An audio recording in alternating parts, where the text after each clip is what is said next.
You know what we've learned through 2 weeks? Kyle McCord is actually pretty good at football.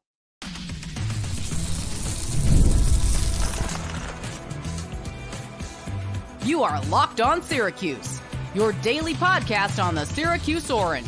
Part of the Locked On Podcast Network, your team every day. Hello, everyone, and welcome into Locked On Syracuse. I'm Jackson Holzer, and thank you for making us your first listen of every single day here on the Locked On Podcast Network, where it's your team every day, and we're free and available wherever you get your podcasts. And on today's show, big picture takeaways for Syracuse football through 2 weeks of the season. Kyle McCord is actually really good at football. I know, breaking news, because nobody saw it coming, clearly, right? Oh, wait. I actually did see this kind of coming. I'll explain why in a second. Plus, the coaching staff. We know they can recruit.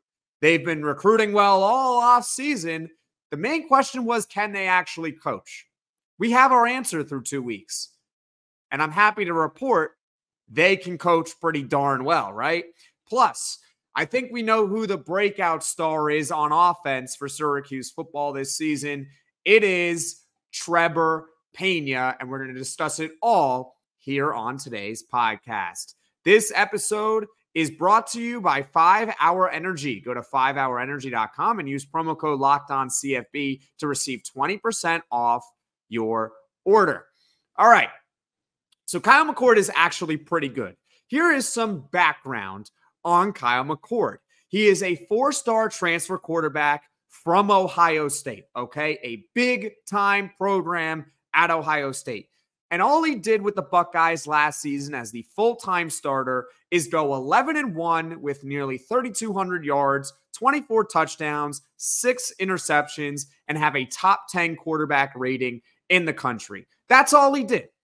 That's all he did. Obviously, horrific numbers at Ohio State. Clearly, it was always about Marvin Harrison and the weapons. Kyle McCord deserves no credit for actually being good. That's what that's what pundits would like you to think. But in reality, we now have a 14-game sample of Kyle McCord, and he is actually really freaking good. His box score numbers this season so far through 2 games, 735 yards, 8 touchdowns, 1 interception, and a 69% completion rate. He has been ridiculous to start this season. I predicted heading into the year that he was going to be second team All-ACC, just behind Cam Ward at Miami. And guess what? He might even be first team All-ACC. All right. Fine, maybe I'm just getting a little ahead of myself. I have to give Cam Ward props for what he's doing at Miami. He's killing it over there too. But hey, my prediction of Kyle McCord, second team All-ACC, doesn't look so bad now, does it?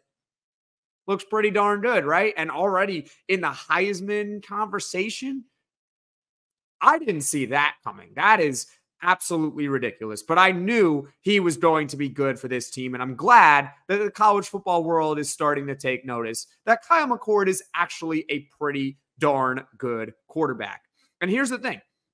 We now have 14 games on Kyle McCord. Here are his numbers, 14 games, all playing for a Power 4 or Power 5 team, because last year was the Power 5. Ready? Here are his numbers in 14 starts in 2 years. 3,900 passing yards, 32 passing touchdowns, only 7 interceptions, and a near 67% rate completion. So his numbers are really good through 14 games, and his record is 13-1. His only loss was on the road to the national champion. That was it. Last year, Kyle McCord lost to Michigan on the road in a tight game. That is it with Kyle McCord. So he is really, really good. Okay? We have learned that now through 2 weeks, and hopefully everyone else has learned that across the country.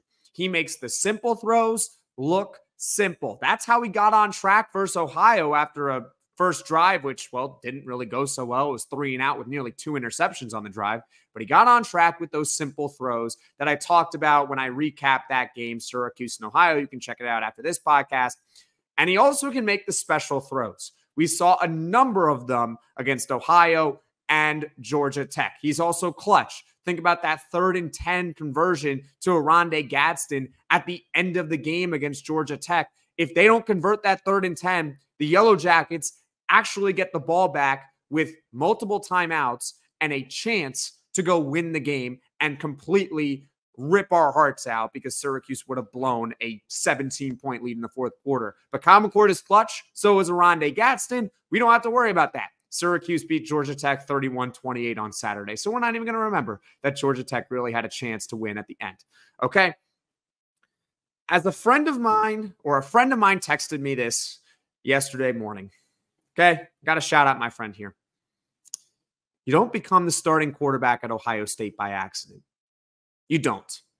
You have to be really freaking good. And he transferred over to Syracuse, and people thought he's not very good. Not saying Syracuse fans, but a lot. They were wrong. It's okay to be wrong. I mean, I've been wrong too. I mean, Thomas Castellanos at Boston College looks really good. I didn't think he was that good, but he looks great so far through 2 games, and Boston College is a ranked team. Tyler Shuck at Louisville looks like the real deal. I didn't believe in him going into the year. So it's okay to be wrong. But people were wrong on Kyle McCord. Myself, not really one of them. I thought he was going to be good this entire time. And really what created this perception about Kyle McCord, and it was really, it's the perfect storm of why people thought, this guy's not really the guy. Perfect storm happened last year at Ohio State.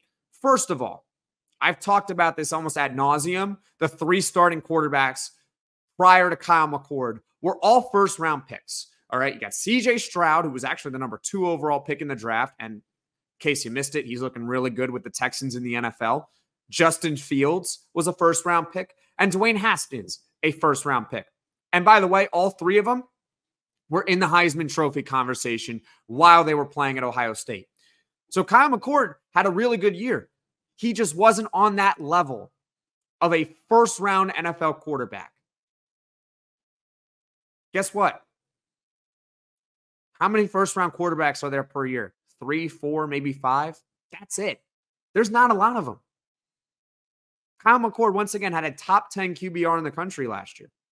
He was really good. He just wasn't on the level of a first-round pick. That's okay. I understand. It's Ohio State, but still. You can do a whole lot worse than Kyle McCord. And I think they're learning that this year with Will Howard, who I'm not going to sit here and say Will Howard's a scrub or anything. Will Howard's really good. It's hard to find first-round quarterbacks, even for a program like Ohio State. All right? So he had that going against him, that warped perception. He also lost to Michigan, which is unacceptable at Ohio State. It's also unacceptable at Michigan to lose to the other school. You can't lose to that school. I think those fan bases would take a 1-11 season if that one win was against the other one. Seriously.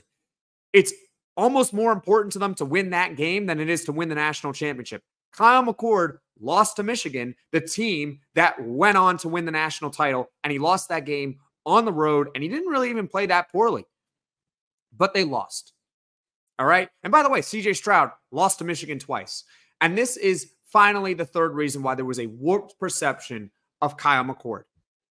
Ohio State did not make the college football playoff last year in a completely unprecedented year in the college football playoff era.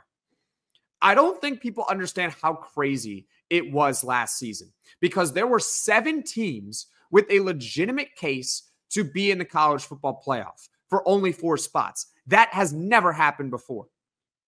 And it won't ever happen again because now we have a 12-team playoff. But last year, 4 teams, obviously, that got in, certainly had cases to be in the college football playoff. They got in, ultimately. Florida State was the first undefeated Power 5 conference champion to be left out of the college football playoff. They didn't get in. Georgia was the number 1 team in the country up until the final week where they lost to Alabama in the SEC title game. They were left out. And Ohio State was 11-1. 11-1, and their only loss was to the team that was the number 1 overall seed. And it was a close game on the road. And they were left out too. So there were 7 teams. But Kyle McCord, technically didn't lead Ohio State to the playoff, which for them is unacceptable because the standard there is to win the national title. If you don't make the playoff, that's what happens. So I do feel like Kyle McCord had the perfect storm of almost everything going against him that created this perception that he just wasn't a very good quarterback. Because I gave you the numbers through 14 games. You guys, I gave you guys the numbers he has through 2 weeks with Syracuse. And he's actually really good. It's just, yeah, I know he had weapons at Ohio State. I get it.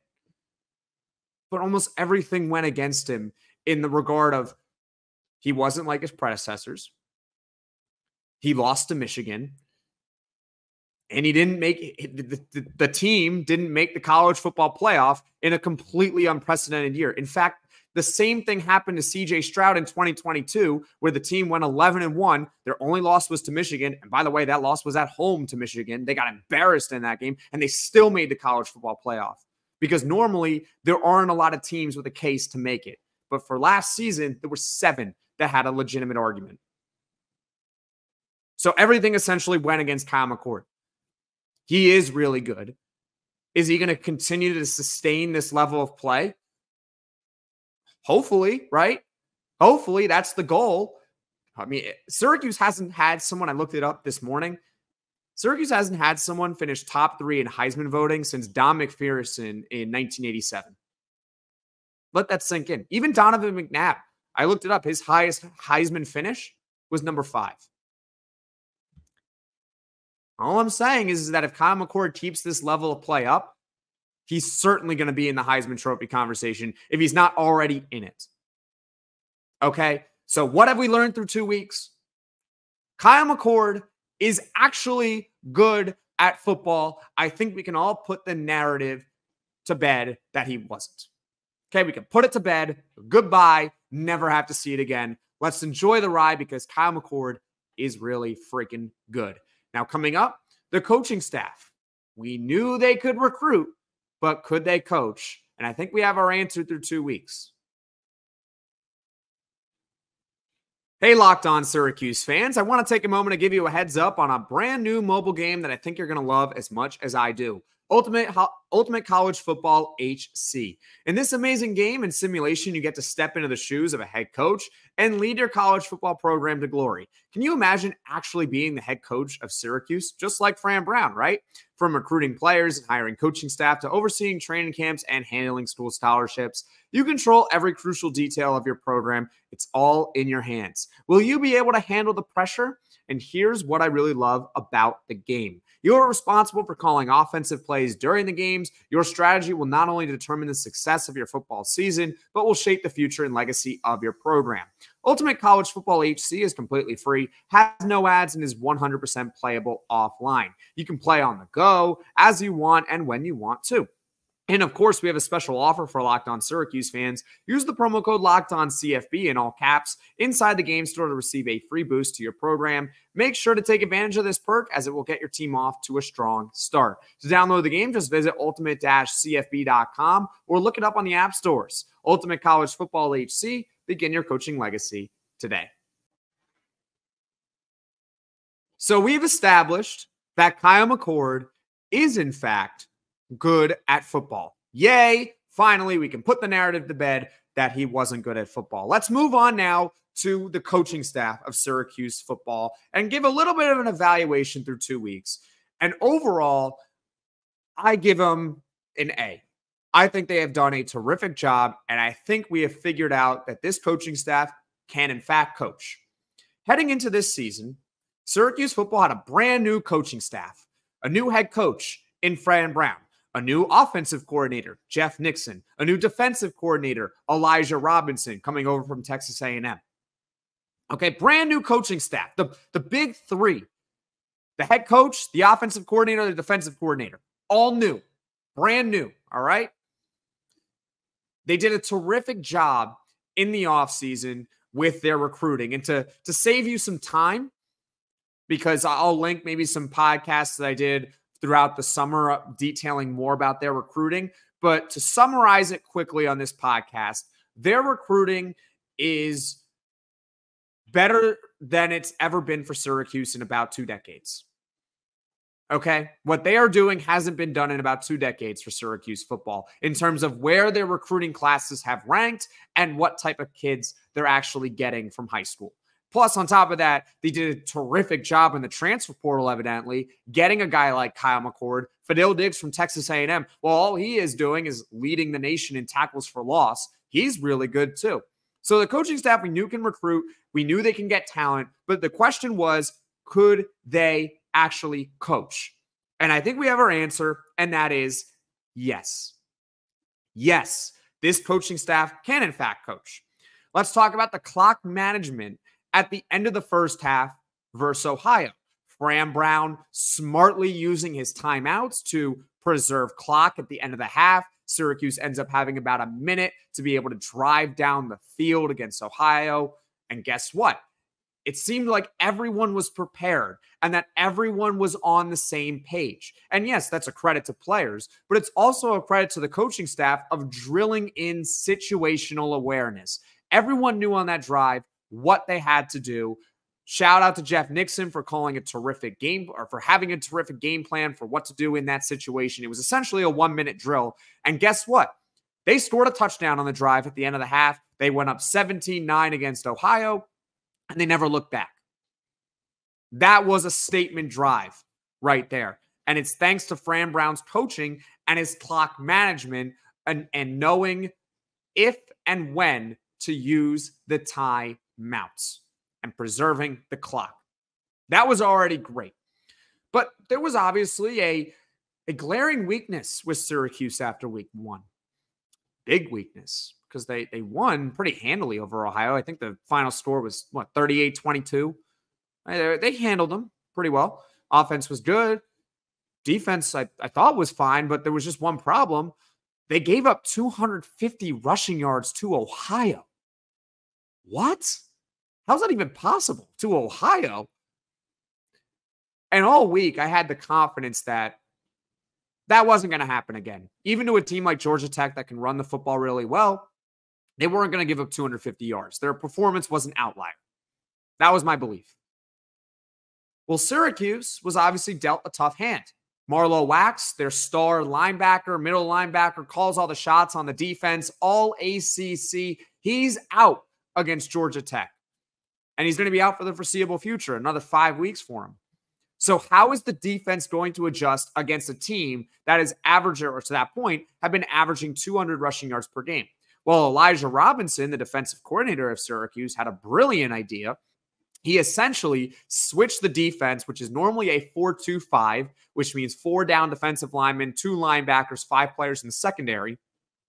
He switched it to a 3-3-5, which is what Syracuse has been playing in the past with prior defensive coordinators and everything.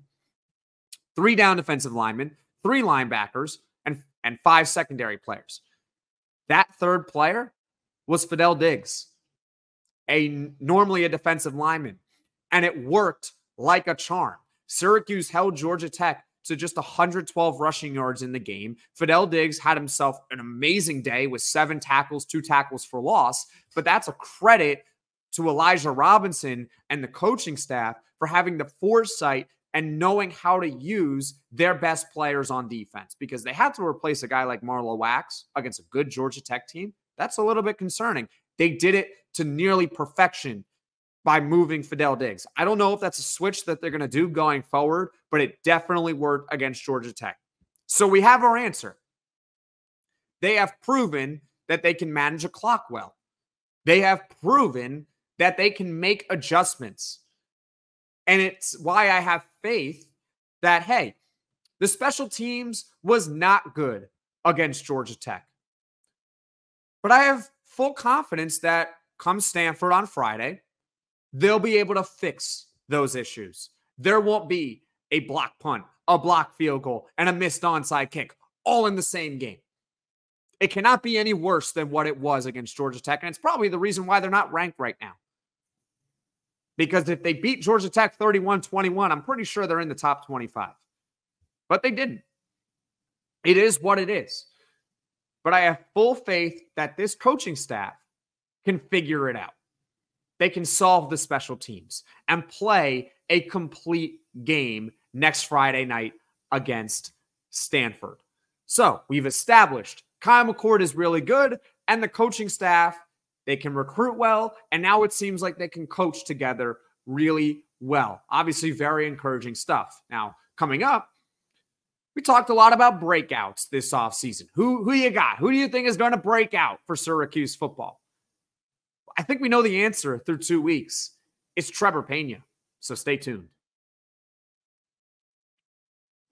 As you can tell, I'm pretty fired up for this podcast. We're talking Kyle McCord and Fran Brown. So obviously, I'm going to be pretty fired up. And you know what gets you fired up? You know what gets you some energy? 5-hour energy. 5-hour energy fixes tired fast. Whether you have a long list to do for work or a list of DIY projects to tackle at home, take a 5-hour energy shot so you can check off everything off your bucket list. If you are like me, you always have a large list of projects for the home. When you get your supplies for the project, do not forget the most essential supply, which is a 5-hour energy shot. With zero sugar and a convenient portable size, it's the perfect pick-me-up for getting stuff done. The 5-hour energy website has flavors galore like watermelon, tropical burst, grape berry, and more. There is a flavor for everyone. Try them all. On the site, you even have the option to build your own 12-pack or 24-pack. You choose the flavors, and it is delivered right to your door. If you go to 5hourenergy.com, that is the number 5hourenergy.com, and get some 5-hour energy product today. You can use my promo code LOCKEDONCFB to receive 20% off your order. This offer is only valid until September 30th on one order and cannot be used with other promotions. The code is not good on subscription orders. Go to 5hourenergy.com today. We have our breakout star for Syracuse football, at least on offense, and that is wide receiver Trebor Pena. That's right, Trebor Pena through 2 weeks. I think we know that he is the breakout star of the offense. And I did a mini podcast at the end of last week. I believe it released last Monday about how he is the secret weapon for Syracuse football. And evidently, Georgia Tech did not watch my podcast or listen to my podcast. That's okay. I know their fans were. The fans were commenting a lot, but Brent Key probably should have taken a look at my podcast and figured out who Trebor Pena is. Because Trebor Pena had 6 catches for 78 yards and 3 touchdowns, total touchdowns. It was 2 receiving, 1 rushing against Ohio. And I thought, look, that's a great performance, and I totally buy into Trebor Pena, but there's no way he's going to have that many touchdowns again. Well, he didn't have 3 touchdowns against Georgia Tech. I know, he didn't. He only had 2 touchdowns. I'm sorry. He only had 2 touchdowns. What a bum. Trebor Pena sucks, right? No, I'm kidding, obviously. He's got 5 touchdowns through 2 games. 5. To put it in perspective, Trebor Pena has been with Syracuse now for 5 years. The previous 4 years, Trebor Pena played in 27 career games. Unfortunately, his year was really cut short due to injury last year, but he only played 1 game. That was against Army. He was mostly a return specialist, though. In 27 career games, he had 3 total touchdowns. That's it. He already has almost double that through 2 games. He is the breakout star. I did not see this coming. He is currently leading all Syracuse wide receivers. I'm not counting Arondé Gadsden because he is technically listed as a tight end, but he is leading all Syracuse wide receivers in catches, in yards, and in touchdowns. He's the breakout star. I did not see this coming. I know he had a great spring game. He had a great training camp. To lead all the wide receivers in catches and yards and touchdowns, that I did not know. Way. I think even the most enthusiastic Trebor Pena fans did not see this coming. It's a good thing, by the way. I'm not complaining. More weapons, the better. I talked about it last week on the mini podcast. Syracuse doesn't even have Justice Ross Simmons yet, the Colorado State transfer that had a lot of hype heading into the year because he has a hamstring injury. And guess what? Trebor Pena is part of the reason why. Look, it's obviously great to have more weapons, but they don't need them right now. I don't think Syracuse football has missed Justice Ross Simmons through 2 weeks. Now, as the season keeps going, of course, you want more weapons on your team. This is not a diss against Justice Ross Simmons. It's more of I'm explaining my point that Trebor Pena has played so well through 2 games that it mitigates the loss of not having a guy like Justice Ross Simmons. That's the point that I am making. I want to make that very clear, okay? But I didn't see this coming. Nope. Trebor Pena through 4 years was mostly a return specialist. Yeah, he had some catches here or there. He had 1 year where I think he had like 20 catches. He was okay. He was a serviceable wide receiver. No disrespect to him. I didn't think through 2 games he was going to be the receiving Triple Crown winner of Syracuse and be among the nation's leaders in touchdowns. So he is the breakout star for Syracuse's offense this season. He has been absolutely incredible. Need I say more? Is there anything else I need to say about Trebor Pena? I don't think so. I think I've made my point pretty clear. I know it wasn't the longest segment in the world, but he's really good. Good route runner, good hands. Seems like he's a security blanket for Kyle McCord over the middle of the field. He's the breakout star of the offense. And I'm really happy about it. Good for him. So, what have we learned through 2 weeks with Syracuse football? Well, we learned that Kyle McCord is in fact good at football. He's good. I expected it. Most of you guys watching and listening expected it, but now the nation knows that he's good. This coaching staff, which we knew can recruit, but I wanted to see if they can, manage a clock or make adjustments. Well, they have done that through 2 games, so they get an A so far through 2 games. And Trebor Pena, we wondered who the breakout player of the year was going to be. It's him. It is undoubtedly him. And I hope he can sustain this level of success. Now, is he going to have 5 touchdowns every 2 games? That would put him on pace for over 30 touchdowns combined in 12 games, I think, if my math is correct. 2.5 times 12. Or is it 28? It would be 28, I think. I don't know. It doesn't matter. But the point being is that Trebor Pena is the breakout star for this offense. Having said that, thank you guys all so much for watching. Thank you guys all so much for listening. If you like this video, hit that like button. And if you really liked it, subscribe to the channel, turn on those notifications so you know right away when I am dropping the next podcast. And oh, by the way, at the time that you are watching this podcast, it's premiering at 6 p.m. So that's right now, 6 p.m. Eastern. We're actually filming the Locked On ACC squad. It's going to be a fun one. I'm sure of it. I can't wait to take my victory lap. And we're going to take it all together. Having said that, everyone, take care.